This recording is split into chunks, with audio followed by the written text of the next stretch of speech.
সুপ্রিয় মাছ চাষি ভাই ও বন্ধুগণ, আসসালামু আলাইকুম। আশা করি সকলেই ভালো আছেন। তো আজকে আমরা আলোচনা করব তেলাপিয়া মাছ চাষ পদ্ধতি নিয়ে। আশা করি এই পদ্ধতিতে চাষ করলে আপনি অন্যান্য চাষিদের থেকে দ্বিগুণ লাভবান হতে পারবেন। তো মূল ভিডিও শুরু করার আগে আপনাদের সবাইকে একটা রিকোয়েস্ট করব, আপনারা আমার চ্যানেলে নতুন হয়ে থাকলে অবশ্যই চ্যানেলটি সাবস্ক্রাইব করবেন। আর আমার কাছে সকল প্রকার ভালো মানের পোনা রয়েছে।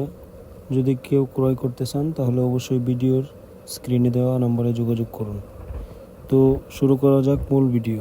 আপনি যদি তেলাপিয়া মাছ চাষ করতে চান তাহলে অবশ্যই পোনা কেনার সময় একটা বিষয় খেয়াল রাখবেন। পোনাটা 28 দিন হরমোন খাওয়ানো মনোসেক্স তেলাপিয়া কিনা, অবশ্যই এটা খেয়াল করে তারপর পোনা ক্রয় করবেন। আর কালচারে ফেলার আগে অবশ্যই নার্সিং করে নেবেন মাছ। আর আপনি যদি 50,000 মাছ নার্সিং করতে চান তাহলে অবশ্যই 15 থেকে 20-30 শতক পুকুর হলেই চলবে।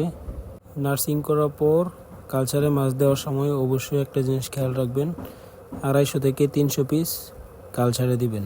কারণ বেশি পরিমাণে মাছ দিলে মাছ বেশি ঘন হয়ে গেলে ওই মাছটা একটু বাড়ে কম। তো 250 থেকে 300 পিস আমরা রিকমেন্ড করি সবাইকে, 250 থেকে 300 পিস দেওয়ার চেষ্টা করবেন।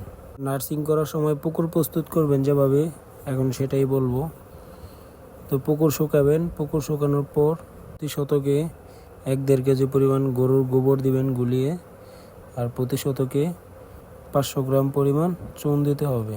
তারপর মই দিবেন। মই দেওয়ার একদিন পরে পুকুরে 3 থেকে 4 ফিট পরিমাণ পানি দিবেন। পানিতে প্রাকৃতিক খাবারের জন্য প্রতি শতকে 200 গ্রাম ইউরিয়া, 200 গ্রাম টিএসপি এবং 200 গ্রাম পরিমাণ খোল ভালো করে গুলিয়ে ছিটিয়ে দিতে হবে। এগুলো দেওয়ার পর 1 সপ্তাহ পুকুর রেস্টে রাখবেন। 1 সপ্তাহ পর আপনারা অকুরনাশক বলতে একটা ওষুধ আছে, অকুরনাশক, ওইটা আপনারা একটা দিবেন। দেওয়ার একদিন পরে 300 গ্রাম পরিমাণ আটা আর 300 গ্রাম পরিমাণ ইউরিয়া, এগুলো 24 ঘন্টা ভিজিয়ে রেখে তারপর ভালো করে গুলে প্রতি শতকে 300 গ্রাম পরিমাণ এগুলো করে দিবেন। এগুলো দেওয়ার 3 দিন পর আপনি নার্সিং করার জন্য পোনা ছাড়তে পারবেন। নার্সিং মাছকে খাদ্য দেওয়ার নিয়ম হলো, পুকুরে যদি 5 কেজি পরিমাণ মাছ থাকে তাহলে আপনাকে 2 থেকে 2.5 কেজি পরিমাণ খাবার দিতে হবে। আর এই খাবারটা আপনি ভাগ করবেন 4টা, মানে সারাদিনে 4 বার দিবেন 2.5 কেজি পরিমাণ খাবার। তারপর ধীরে ধীরে মাছের বডি ওয়েট অনুযায়ী খাদ্যর পার্সেন্টটা কমে আসবে।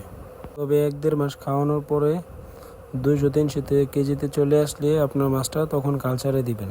আর কালচার দেওয়ার আগে 20-25 দিন আগে থেকে পুকুরটা প্রস্তুত করতে হবে কালচারের।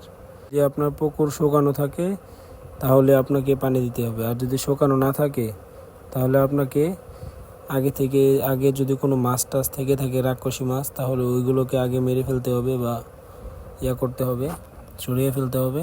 আর ওই পুকুরে প্রচুর পরিমাণ প্রাকৃতিক খাবার তৈরি করতে হবে মাছটা দ্রুত বড় হওয়ার জন্য, আর আপনার খাবারও কম লাগবে। প্রাকৃতিক খাবার বানানোর জন্য আপনাকে প্রতি শতকে 1.5 কেজি পরিমাণ ইউরিয়া সার দিতে হবে, 1.5 কেজি পরিমাণ গোবর দিতে হবে, আর 300 গ্রাম পরিমাণ সরিষার খোল দিতে হবে।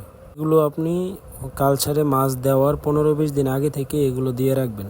তারপর 15-20 দিন পরে নার্সিংয়ের থেকে আপনি তেলাপিয়াগুলো এইখানে এনে তারপর ছাড়বেন। মাছ ছাড়ার পরে ঠিকমতো খাবার টাবার দিয়ে যাবেন।